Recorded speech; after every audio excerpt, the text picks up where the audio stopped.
ফুট্টাখোর, বাবাখোর, ডাইলখোর, হারামখোর, ইয়াবাখোর, সিনাকারী, বেবিচারী, আল্লাহর নাফরমান, তোর জন্য তো নাফরমানির শব্দ আছেই। তোরে চালাক বলবে কেন? বাটফার আবার চালাক হয় কেমনে? মিথ্যাবাদী আবার চালাক হয় কেমনে? বেহায়া নারী চালাক হয় কেমনে? বেনামাজি সন্তান চালাক হয় কেমনে? বলো মিয়া। তাহলে এই জন্য বললাম, মনের চাহিদার যে অনুসরণ করে, কারো সোহবত নাই, সান্নিধ্য নাই, কোনো আলেমে দ্বীনের তত্ত্বাবধান নাই, নিজের মতো করে যে বড় হয়, নিজের মতো করে যে তার জিন্দেগি চালায়, এই জীবন হাইওয়ানের জীবন, এই জীবন জানোয়ারের জীবন। যদি বলেন এর চাইতে জঘন্য কথাও আছে কোরআনে, এর চাইতেও ভয়ানক কথা আছে কোরআনুল কারীমের সূরা আরাফে।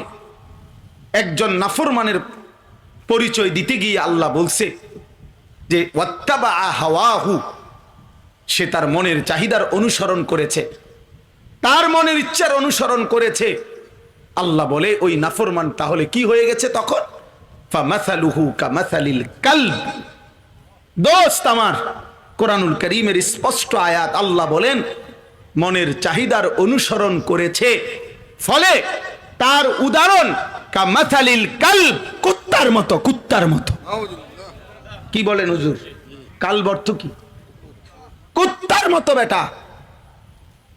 এজন্য যুবক মনে রাখিস বন্ধু, যে কপালে সেজদা নাই, যে কপালে আল্লাহর গোলামি নাই, নারী, ছবি, অশ্লীল দৃশ্য, অসভ্যতা, বেহায়াপনা, মোবাইলের এই উলঙ্গপনা, একটা ওয়াক্ত সেজদা দাও না, অথবা যেই মাঝবয়সী লোক জীবনভর সুদ খান, ঘুষ খান, হারাম খান, মিথ্যা হারাম রোজগার করেন, মনে রাখেন বাপ, মনে রাখো সন্তান, এই জীবন কুত্তার জীবন, এই জীবন জানোয়ারের জীবন, এই জীবন মুমিনের জীবন না, এই জীবন মানুষের জীবন না, হতেই পারে না।